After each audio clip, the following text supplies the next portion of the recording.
Merhabalar, kanalıma hoş geldiniz.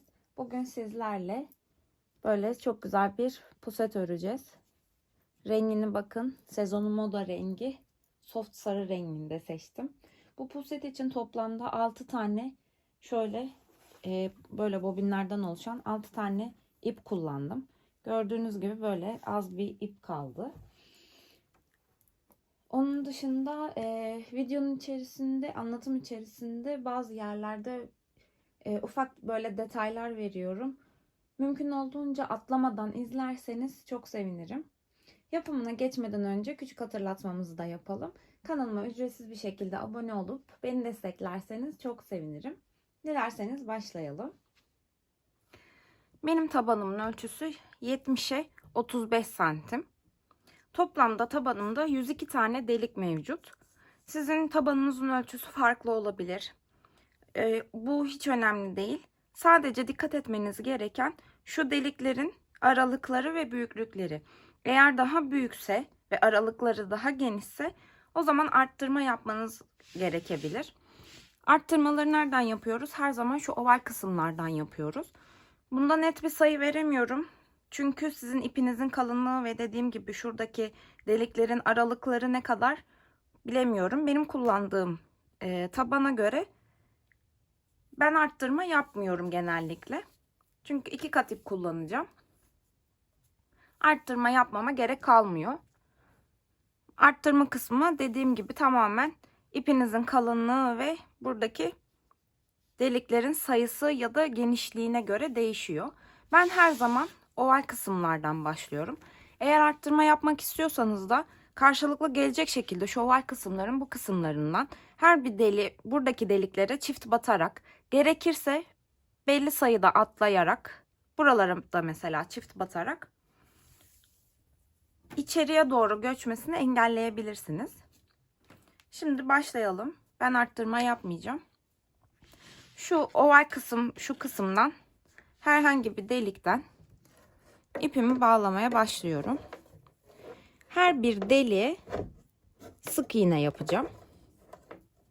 İpimi geçirdim. Alttan ipimi de yürüterek gideceğim. Orada gizlenecek. Tığımın başını dolayıp içerisinden çıkardım.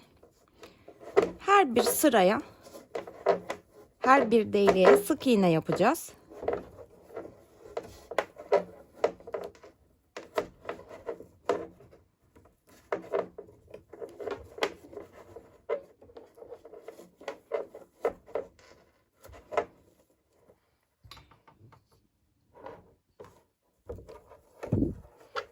Deliğe tığımızı batırdık. İpimizi çıkardık. Dolayıp ilmeğin içerisinden geçiriyoruz. Şuraya kadar aynı işlemi yapmaya devam edeceğiz.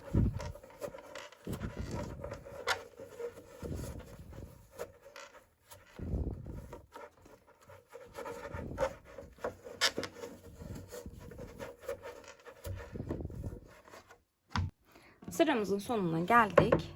Son kalan deliğe de bir adet sık iğne yapıyoruz. İpimizi biraz uzatıyoruz. Şu kalan ipi de yukarı alıyorum. Yani bana gelecek şekilde. Tığımı şuradan geçirdim. İki ipimi de alıyorum. Bunun içerisinden geçiriyorum. Burada biraz sıkıştıralım. Şuradaki V şeklindeki kısmı batıyorum. İpimi tekrar aldım. İçerisinden geçirdim. Bakın burası da V şeklinde olmuş oldu. Şimdi tabanımı ters çeviriyorum. Tabanımı ters çevirdim. Şuradaki boşluklara batıyorum. Tığımın başını dolayıp doğrudan içerisinden geçiriyorum. Yani aralara ilmek kaydırma yöntemini uyguluyoruz. Tekrar battım. Tığımın başını doladım. Doğrudan içerisinden geçirdim. Tığımı batırdım, doladım. Doğrudan içerisinden geçirdim. Şu başladığımız kısma kadar Bu şekilde ilmek kaydırma yöntemiyle bu sıramızı da tamamlayacağız. Başladığımız yere geldik. Buradakini de yine batıp ilmek kaydırmamızı yapıyoruz. Bu noktada şu son kalan kısmı batmıyoruz.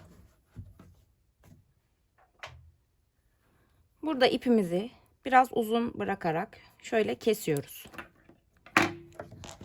Buradan ipimizi çıkardık.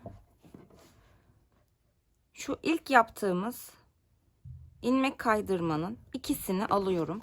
Şu kısma dokunmuyorum. Şuradaki V kısmına. İçerisinden geçirdim. Burayı biraz sıkıyorum. Şimdi içinden çıkan şu V kısmının benden taraf olan kısmını aldım. Oradan da ipimi geçiriyorum. Burayı örerken gizleyeceğiz bir üst sırada. Gördüğünüz gibi yine V şeklini aldı. Yan kısmı da aynı. Orada da herhangi bir bozulma olmadı. Burada da V kısmı kaldı. Bu kısmı da bitirdiğimize göre şimdi tabanımı şöyle çeviriyorum. Artık örmeye başlayacağız. Şimdi model gereği model ilerledikçe, yani üst sıralara çıktıkça her bir model birer sıra kayarak gidiyor. O yüzden ben genelde bu kısımlardan başlamayı tercih ediyorum. Bu tarafa doğru kayma olsun. Başlığı da bu kısma yapıyorum ki ayak ucunda veya kenar kısımlarında o kaymalar görünmesin. Başlığın içinde gizli kalsın. Şimdi şöyle çevirdim. Buradan herhangi bir yerden başlayabilirsiniz. Önemli olan şu oval kısımlarda başlamak. Çünkü dediğim gibi başlıkta gizleyeceğiz. Şimdi tığımı şu 2 tane ilmeğin içerisinden geçirdim. Tığımın başını doladım. İpimi çıkardım. Bunu bu tarafta yine gizleyerek gideceğiz. Sık iğnemi yapıyorum. Aynı noktaya bir sık iğne daha yapıyorum. Şimdi ilk sırada modelimizi kurmaya başlıyoruz. Aynı noktaya ikinci sık iğnemi de yaptım. Bir ilmek atlıyoruz. Onun yanındaki ilmeğe yine aynı noktaya 2 tane sık iğne yapıyoruz. 1 2. Fazla ipimizi keselim.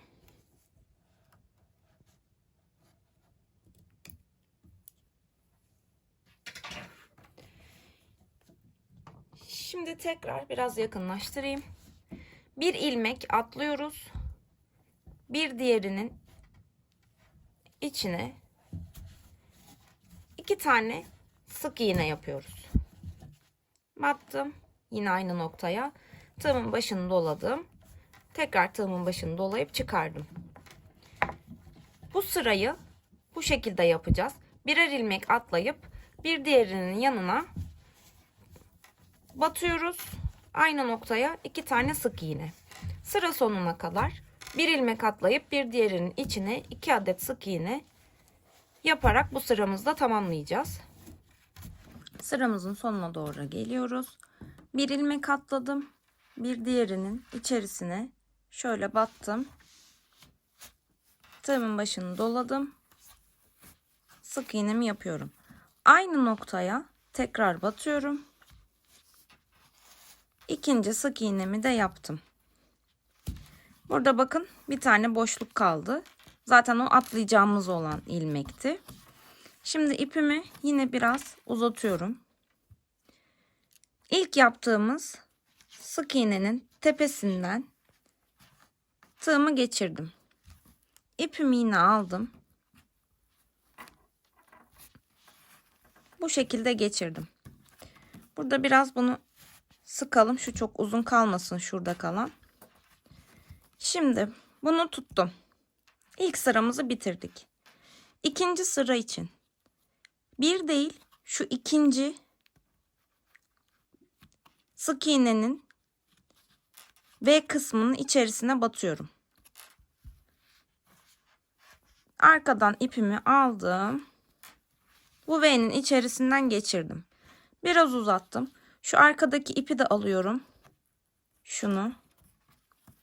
Tekrar tığımın başını dolayıp her ikisinin içerisinden geçirdim.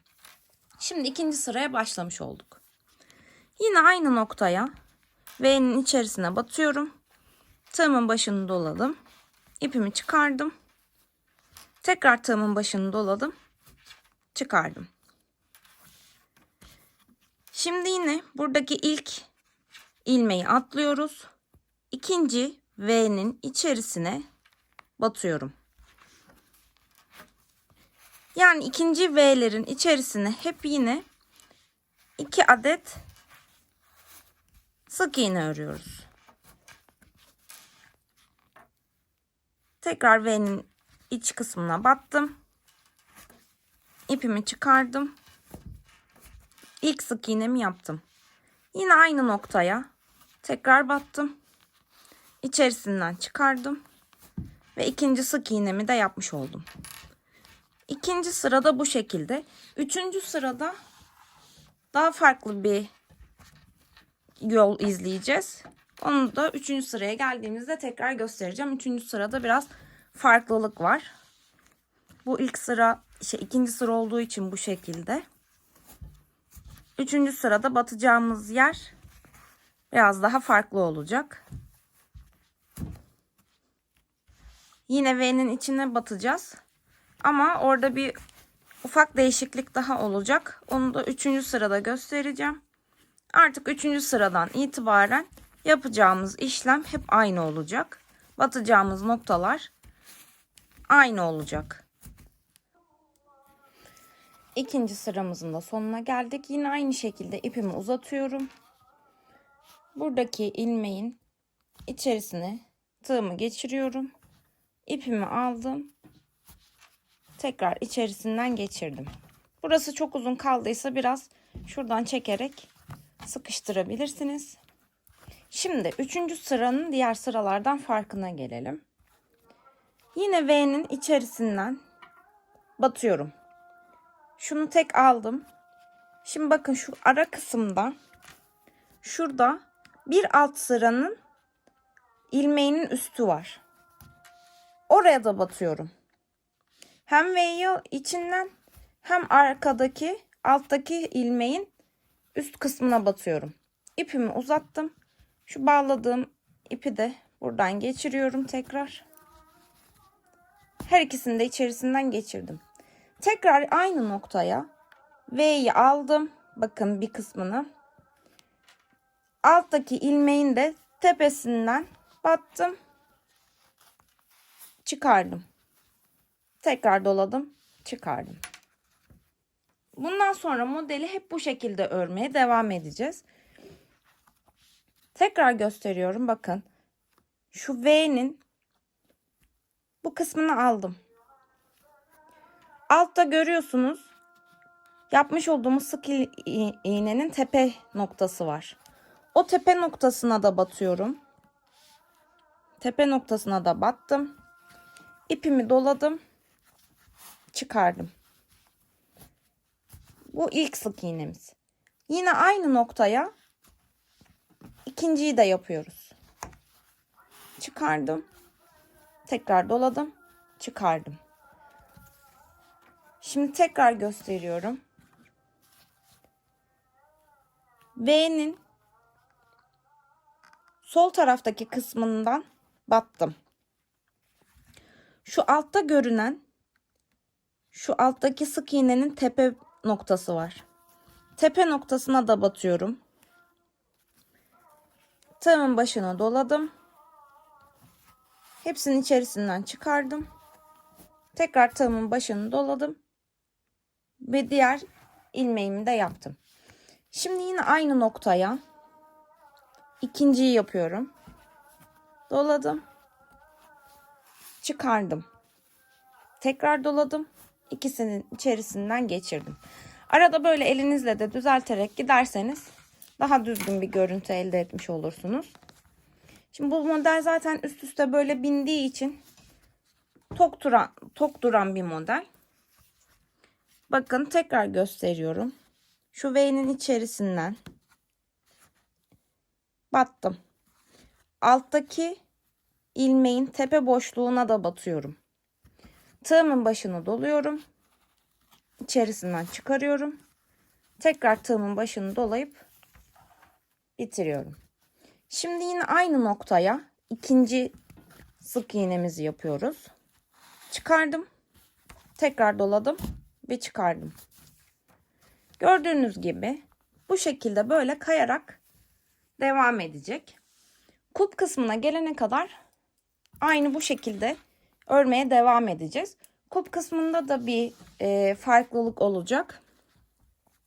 Onu da o kısma geldiğim zaman göstereceğim.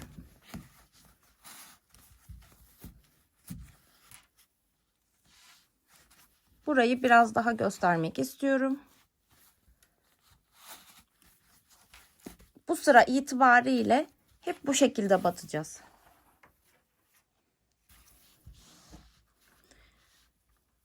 Şu V'nin sol taraftaki bacağını aldım. Arkada altta kalan ilmeğin üst kısmını da alıyorum. Tığımın başını doladım. Çıkardım. Ve sık iğnemi yaptım. Aynı noktaya ikinci sık iğnemizi de yapıyoruz.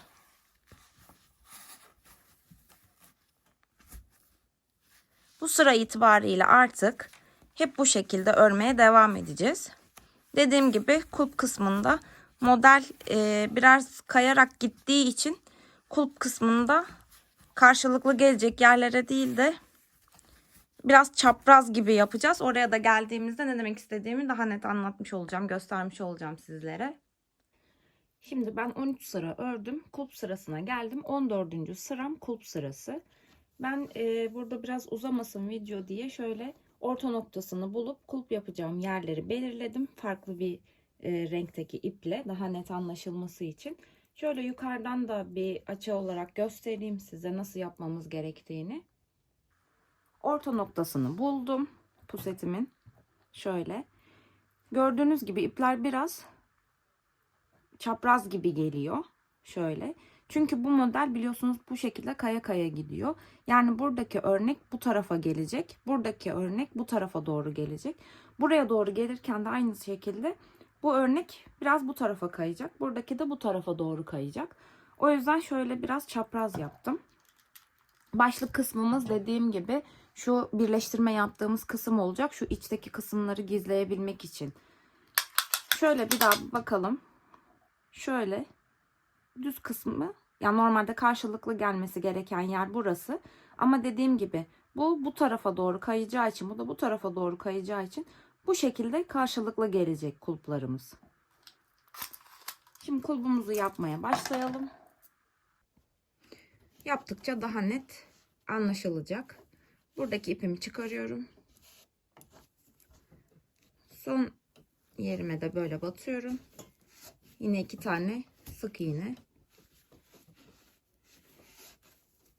Şimdi kulbumuzu yapmaya başlayalım. 15 ya da 16 zincir çekebilirsiniz. Kulbunuzun ne kadar uzun olmasını istediğinize bağlı olarak bu değişir.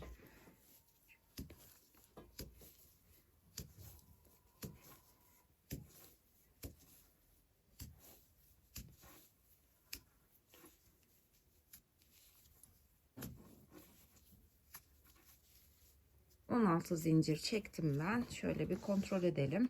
2, 4, 6, 8, 10 tane 10 sık iğneyi atlıyoruz. 12.'ye şöyle çift çift olduğu için bu şekilde saydım. Tek tek de sayabilirsiniz, sorun değil. 12.'nin içerisine, şuraya model bozulmasın diye 12.'nin içerisine tekrar modelimi devam ettiriyorum.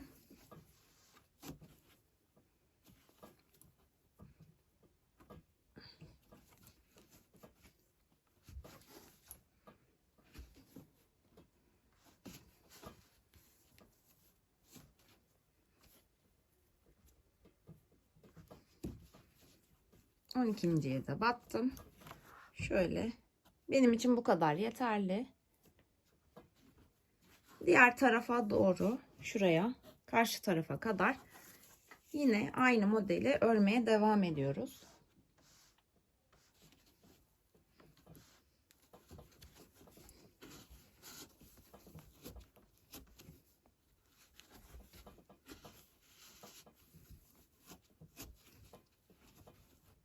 Karşı tarafında şuraya kulp yapacağımız yerine geldik. İpimizi geçirmiştik.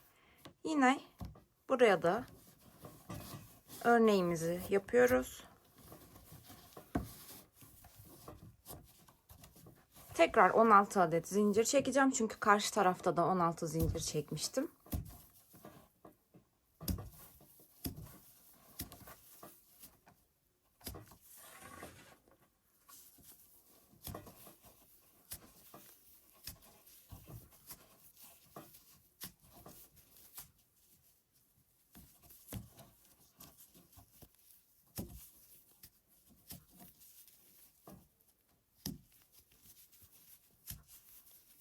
On 16. zincirimi de çektim. Yine aynı şekilde 2, 4, 6, 8, 10 ilmek atlıyorum. 12.'nin içerisine tekrar modelimi yapıyorum.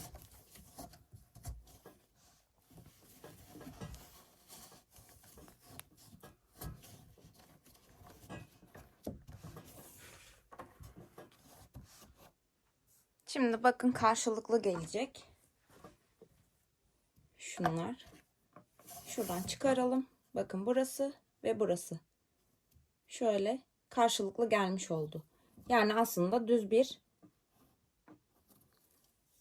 görüntü elde etmiş olduk. Bunu da çıkaralım.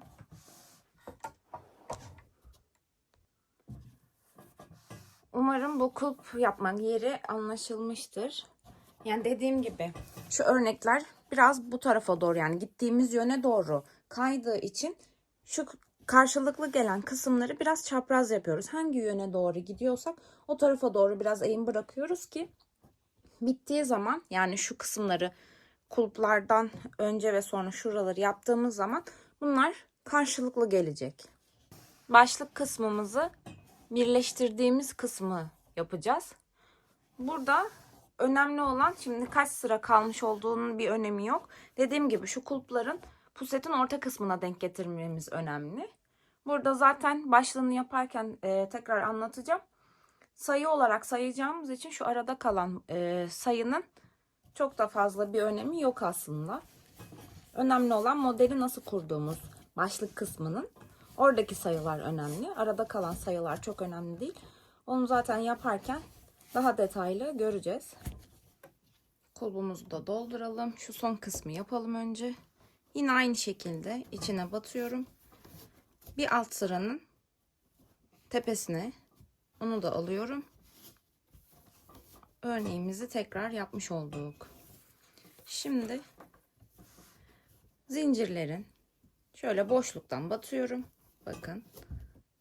Yine sık iğne yapıyorum. Boşluğa batıyorum. Sık iğnemi yapıyorum. Aynı şekilde karşı tarafı da böyle boşluklara batacağız. Burada belli bir sayı yok. Ne kadar dolduruyorsa o kadar sık iğne yapıp bu kulbu doldurmaya bu şekilde devam edeceğiz.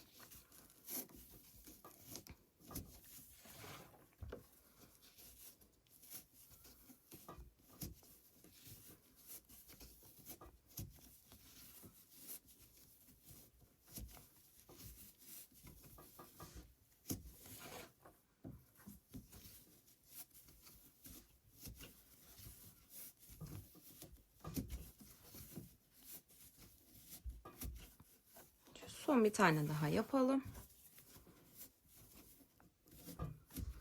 Yine bu şu uzun V'nin uzun bacağını, şu tek kısmını aldım. Bir alttaki örneğin tepe boşluğunu da alacak şekilde battım. Tekrar örneğimi yapmaya devam ediyorum. Karşı tarafta da aynı işlemi yapacağız. Kulbu yine boşluğa batarak şurada bu şekilde doldurmaya devam edeceğiz. Daha sonra başlık kısmına geçebiliriz. Sıramızın sonuna geldik. Son kalanı da yapıyorum. Ve bu noktada artık ipimi keseceğim. Biraz uzun bırakıyorum.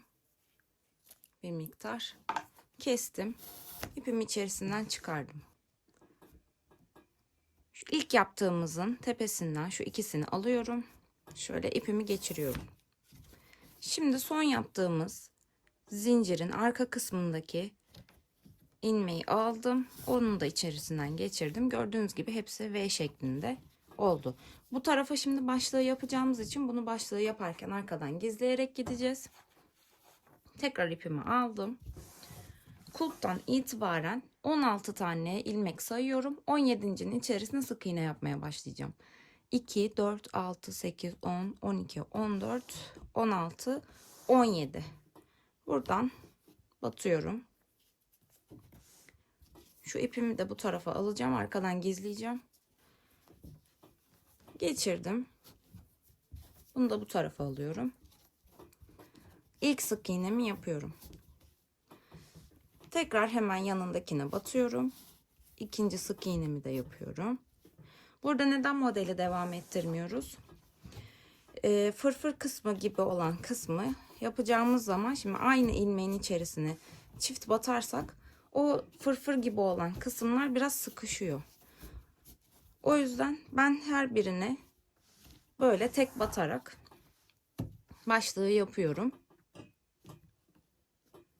Şu arkadan düzgün çıkarayım. İpimi de arkadan gizledim. Şimdi başta 16 tane saydık. Şurada 16 ilmek saydık. 17.'ye battık. Aynı şekilde buradan da 16 tane sayacağız. 17.'ye batacağız en son. Orada bırakacağız. 1, 2, 4, 6, 8, 10, 12, 14, 16. Şuraya da batacağız. Şu ikiliye. Şunu da yapalım.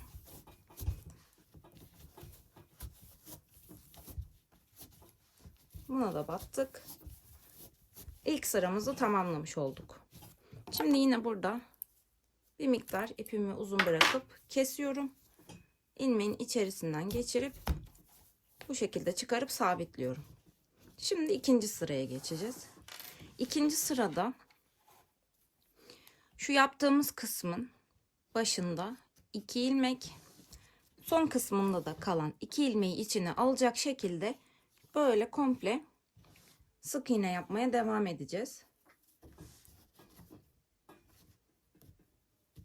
Yine tığımı geçiriyorum.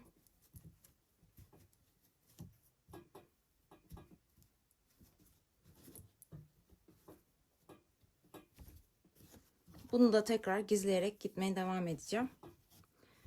Yine tığıma doladım. Sık iğnelerimi yapıyorum. Şuna da batıyoruz şöyle.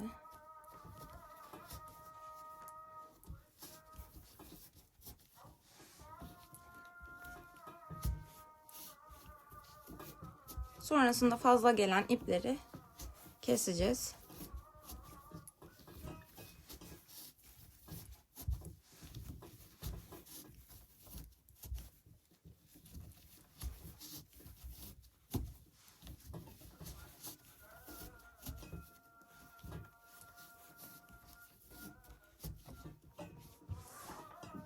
Geliyorum. Buradaki ilmeğime de batıyorum. İkinciye de battım. Tekrar bir miktar ipimi bırakıp kesiyorum. Yine bu ilmeğin içerisinden geçirip sabitliyorum. İkinci sıram da bitmiş oldu. Şimdi bu işlemi yani başta ve sondaki 2 ilmeği içine alacak şekilde böyle sık iğne örüyoruz ya. Kulptan itibaren şöyle 6 ilmek kalacak şekilde. Aynı şekilde karşı tarafta da 6 tane ilmek kalana kadar bu işlemi yapmaya devam edeceğiz. Yani baştan ve sondan ikişer ilmeği içine alacak şekilde böyle örmeye devam edeceğiz. Dediğim gibi ta ki Kulptan itibaren 6 ilmek kalana kadar.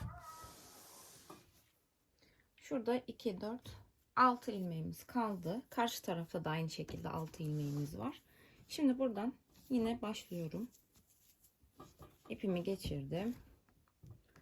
Bu 2 ilmeği yine diğer sıralarda yaptığımız gibi sık iğne yapacağız.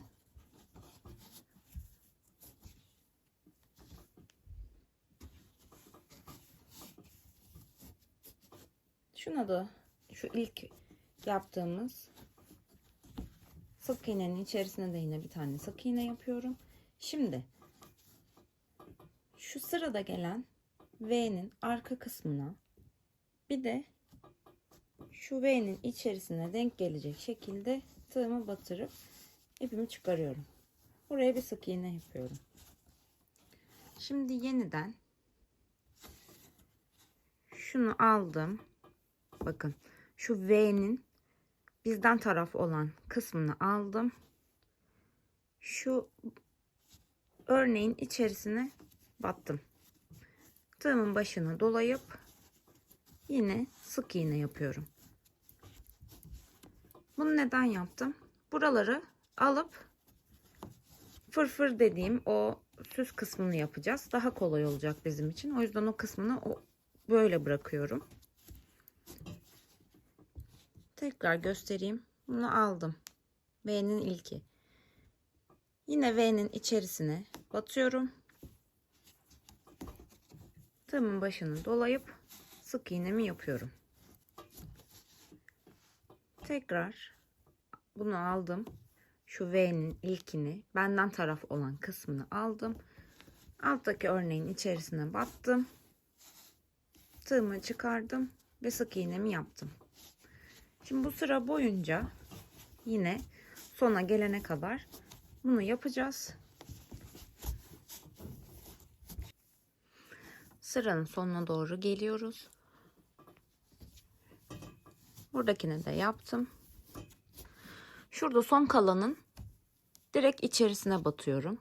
Bakın bunun tepesinden batmıyorum. Çünkü ilk başladığımız kısımda da ilkinin içerisine batmıştık. Şu başlayan, yani şuradaki ve biten kısmı eşit olsun diye oraya da batmıyorum. Şimdi yine son 2 ilmeğimizi de örüyorum. Normal sık iğne yapıyoruz yine. Bu örneklerin içerisine. Bu sıramız da bitti. Şimdi yine ipimi bir miktar kesiyorum. Bırakıp şöyle içerisinden geçirdim. Bu sırayı da sabitlemiş olduk. Şimdi fırfır kısmına geçelim. Burada bıraktığımız tek kalanlar vardı ya, onların içerisinden şöyle bakın geçirdim.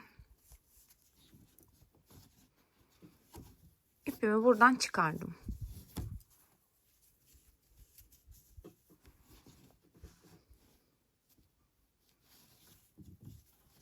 Şu ipi tutuyorum. Bir zincir çektim. İlkini sabitledim. Tekrar sıradaki şu yan gelen ilmeğin içerisinden battım. Tığımın başını dolayıp doğrudan içerisinden çıkarıyorum. Tekrar bir zincir çekiyorum. Yanındaki şu düz kalan kısma tekrar batıyorum.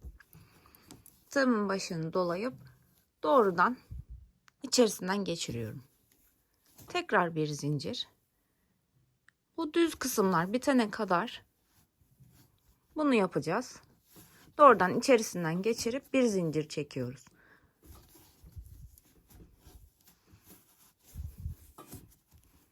Son kez göstereyim. Battım. İkisini de içerisinden geçirdim. Bir zincir çektim. Sonuncuya da geldim.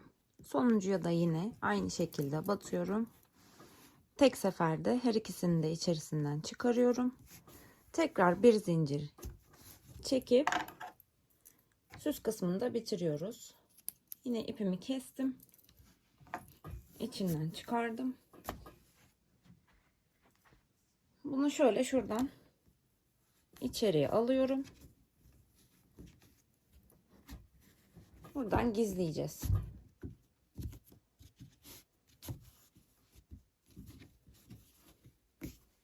Ben şöyle yapıyorum. Daha kolay oluyor gizlemesi. Şu arkadaki ilmeklerden içeriye çıkarıyorum. Şu tek kalan kısımlardan dolaya dolaya bir miktar böyle götürüyorum. Bir üst sırayı örerken bu yine aşağıda kalacak. İç kısımda kalacak. Diğer tarafa da aynı şeyi yapabiliriz. Şimdi son sıramıza geldik. Şu kalan, şimdi burada 4 tane ilmek kaldı.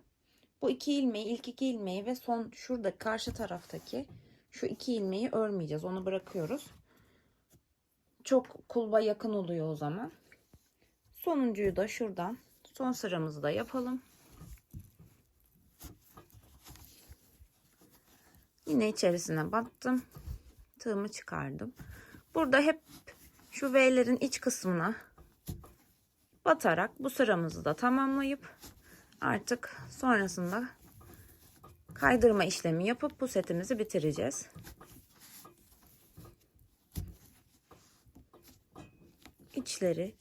İç kısımlarına böyle batarak sık iğnelerimizi tamamlıyoruz.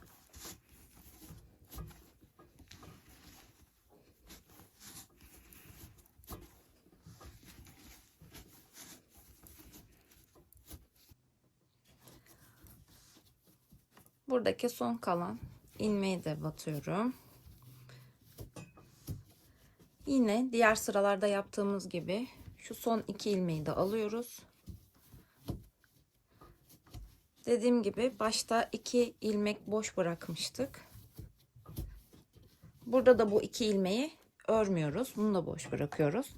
Şimdi şurada fazla ipleri, arkadakileri kesiyorum. Bunları kestik. Şimdi artık bitirme sırası. Hemen şurada ilk gelen ilmeğin tepesine ikisini alacak şekilde batıyorum. Çıkardım. Doğrudan içerisinden geçirdim. Yine hemen yanındaki ilmeğin tepe kısmına battım. Tığımın başını dolayıp doğrudan içerisinden çıkarıyorum. Yine aynı şekilde battım. Doğrudan çıkardım.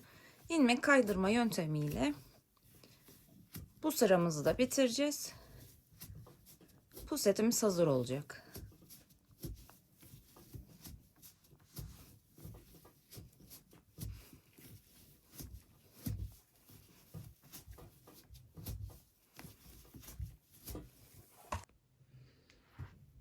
Yine sıramızın sonuna geldik.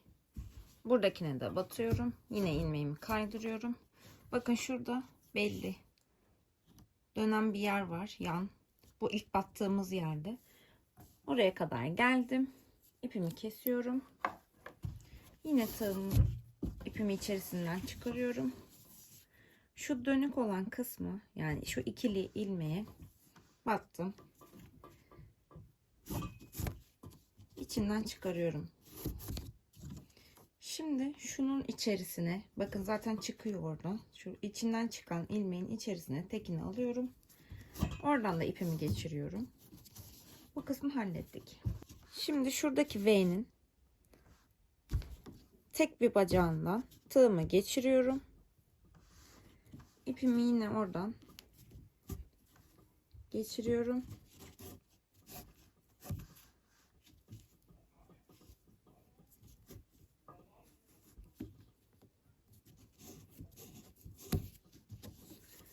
Buradaki V'nin de ikisini birlikte aldım. Şöyle. Oradan da yine ipimi geçirdim. Şu içinden çıkardığımız kısma tekrar batacağım. Bu sefer diğer bacağını alıyorum. İpimi tekrar buradan geçiriyorum. Böylelikle her tarafı düzgün olmuş oldu. Ve pusetimiz hazır. Yapacak olanlar beni de etiketlerseniz çok sevinirim. Şimdiden herkese kolay gelsin diyorum.